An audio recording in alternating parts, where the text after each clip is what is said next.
Hey, Happy New Year, everyone. This is Throttle Stop Garage coming to you with 15 questions for 2020.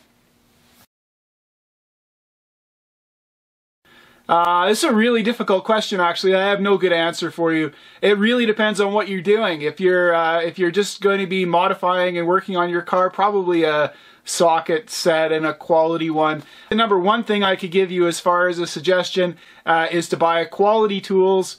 Don't buy junky tools. If you have to save for a little bit longer in order to buy a quality tool, buy a quality tool. They only hurt once, right? Cheap tools hurt every time you use them. But if you're going to be working on bodies and things on cars and cutting panels off and doing that kind of work, I'd buy a really good quality grinder, actually, before I'd buy most of anything. Because if you start welding, you're mostly going to be grinding. You're not going to be welding. So just that kind of thing. Focus on that. Never buy Just don't buy cheap abrasives, don't buy cheap anything. It hurts too much. I think we're here. I think this is it. I mean, people are looking for good content all the time. Why did I read magazines before? I read magazines to find out what was interesting and what was going on with people doing these kinds of builds specifically. I was interested in car stuff. I mean, I subscribed to Hot Rod magazine when I was 12, which is even before David Freiberger, I think, was part of the scene. Anyway, so yeah, I think this is it, right? We're going to be talking to each other on YouTube, and builders and creators like me are going to be providing that kind of content for people. Could someone get EVs right? I specifically am designing my project car so that eventually, sometime in the future, I can convert it with ease, right? I should be able to convert it to electrical power and be able to drive and enjoy it until I'm dead. Either that or I'll burn the last dinosaur while you guys are all running electrical cars. That's fine with me too. Gee, the 6 inches between my ears is my favorite tool generally.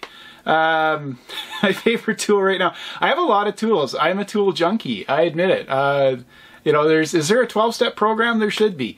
Right now I'm building a lot of composite parts, so I'm working a lot with fiberglass and carbon fiber. My favorite tools, generally speaking, stuff that I've found, stuff that I build. Right? It's kind of weird, but I mean, I found a little vacuum pump at a garage sale. It works perfectly for me. Other little things like favorite tools, single-sided razor blades. Just, they're simple things, right? It's just what'll pull you, what'll dig you out when you need a specific dig out on a project. Builds right next to me. It's my 1966 Volvo Canadian. I've wanted one of these since I was a child. If everyone could stop asking me or telling me I should be building a Camaro or a Mustang or something like that. If you knew me better, you'd know if it's old and European, I like it. If it's old and American, it's okay if someone's resto modding it, but otherwise I'm not it's never resonated with me. So that's okay. Different courses, horses for courses. Is that how that saying goes? I've never run out of ideas in my life, so I don't really have too many fears that way. Biggest fear. I will finish the project. Yeah, I crazy enough to start, stubborn enough to finish. So that'll be fine. I've finished many of these before, so this isn't. It's not my first rodeo. I don't live in fear of the comment section. I just don't appreciate it when people make silly remarks. Whatever. Who does, right? You know, again, that's just weird. As I've said before, there isn't a big production team surrounding my little channel anyways. It's just me in my garage doing what I do. I just decided to tape it and talk to people. That was it. So I just, you know, if I'm bringing that kind of content and people are enjoying it, I figure that's a good thing. Actually, my next planned tool purchase isn't a purchase at all. I've already done the purchase. It's a build.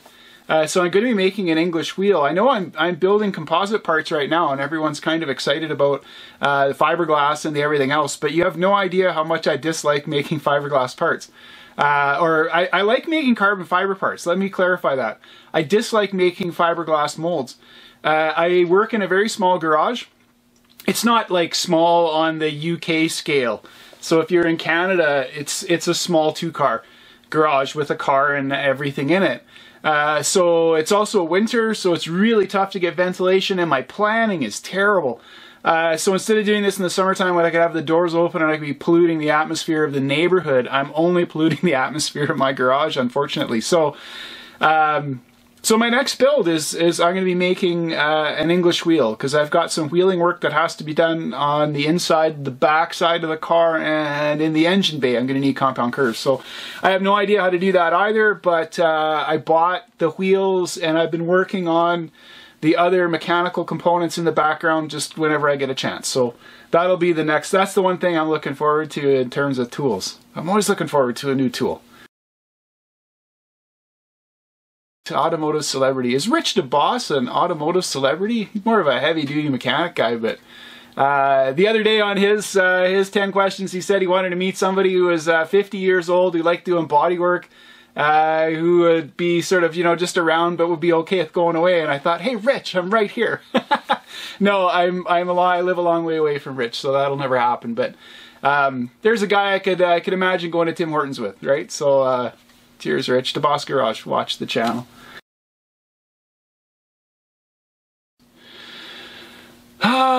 Car that I would like to find abandoned. It isn't an Aston Martin DB5. I have dreams of rebodying one of those. Just, you know, instead of doing a Crown Hick, do a Aston Martin on a Crown Vic chassis. Or something like that. That would be fun. I think my wife would kill me though. Cars I'd like to find in a barn. It's the one that keeps popping back up into my mind is a Jag E-Type. And an early one, a Series 1, a Series 1.5, not a Series 3 for sure. So let's go with that. Stick-on fenders, what is that? I'm too old to get that. The stick-on cheap ABS thing with the open on cars, like everyone's sticking them on every car. They look like garbage on almost every car I've ever seen them on. You just hack and chop away the outsides of fenders. Style-wise, they don't fit the car at all. Design-wise, they're crap. Have I hacked on that enough yet? I think so. Yeah, stop doing that.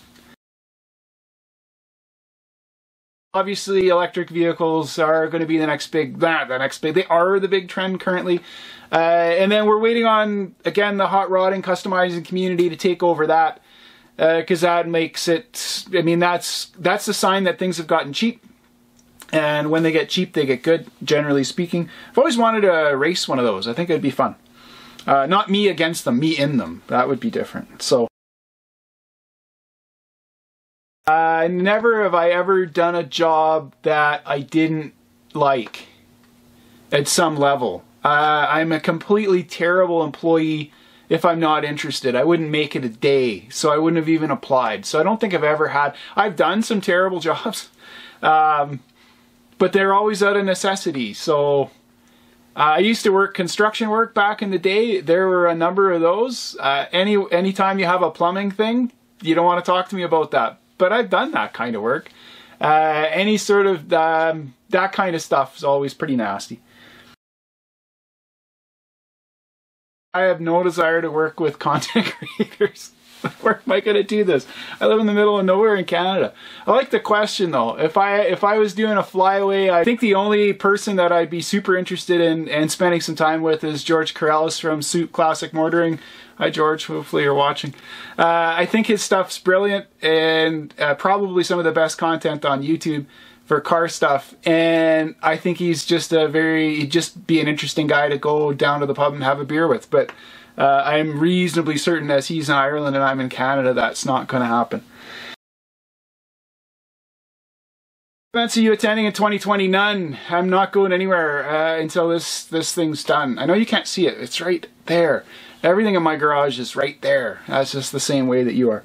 So I'm not planning on doing anything this year except for working as hard as I can to try to get the elements of this car finished that need to be finished. So I'd like to have it as a roller this year. I'd like to get engine bay stuff and interior stuff and everything else finished up. There's a million details to do everywhere. There's wiring, there's painting, there's upholstering, I mean, you have no idea how many things I'm working on in the background, but it's quite a few.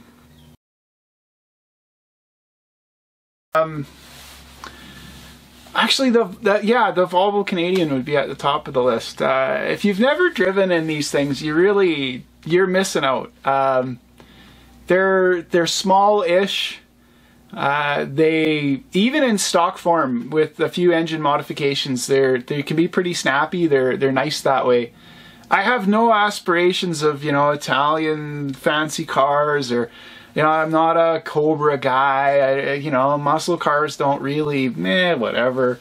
That's frustrating, isn't it, right? It's just, you know, I like old and I like European. I don't know why. There's a style thing, but even, you know, if you've ever driven in one of these old heaps, they're just a lot of fun. They're super light. They're very comfortable. Like, they're just nice cars. I think, you know, every once in a while car manufacturers kind of get it right. And yeah, new cars are totally different. They're a total spaceship. They're another thing. In fact, I was just watching a Mighty Car Mods, and Moog was going on about like just a sense of feeling that you get when you're driving in an old car. So I like old cars. I think that there's a thing of driving in a car, not driving on a car, or just driving, period. So those are sort of three different things. You drive in one of these, some other crappier cars you drive on because you feel you're not part of the experience. And then thirdly, the ones that you're just along for the ride, which are most new cars that I've driven in. You're merely along for the ride. So I like to feel like I'm important when I drive. I like the feel of the road. And probably this car has been among the best for that totals, right? So, and it also just fits me. Like, some cars fit you well, and other cars don't. This car fits me. It fits my personality. It fits the way that I kind of see the world. So I think that's why would I spend so much time working on a car if this wasn't your dream? That's the only advice I ever give to anybody when they ask, is I always say, well, you know, there's a rule, and if you would purchase a car, not sight unseen, let's not go, this is the cheapest one I found on the internet, whatever, bollocks, right? I always say, if you would buy the car and you wouldn't discuss it with your spouse or significant other, and it was within your financial reach or just past it, but you would go to the bank and you would get a loan. Think about that one, and then go, what's that car? 'Cause it's not a Lamborghini Miura. It's not. Like, you don't have the financial wherewithal to buy that car. And if you do, hey, congratulations, go buy one, or at least try. The rest of us are, I mean, this is one of those forever cars for me, right? I'll probably be putting the ground in the thing. It'll for sure outlast me. But anyway, I think that's super important for any build, because any fool can take a car apart. Only the truly foolish can put them back together and enjoy them when you drive them. So, so don't start a project if it's not a labor of love, because there's far too many. We see them in the junkyard all the time, right? You know, they all start with enthusiasm and they end in tears down in the junkyard. So it's like, spend years taking the car apart, imagining you're going to do something with it, and then turn it around and haul it to the junkyard. I do have one of those in my past, actually, but only the one. Anyway, all right, that was it. That's a wrap. I actually have to get back to work. I'm busy pulling molds today. So anyways, thanks to Basin Motorsports for inviting me into putting this together. And hopefully I'll be able to share more as time goes on. All right, that's it. And we're out.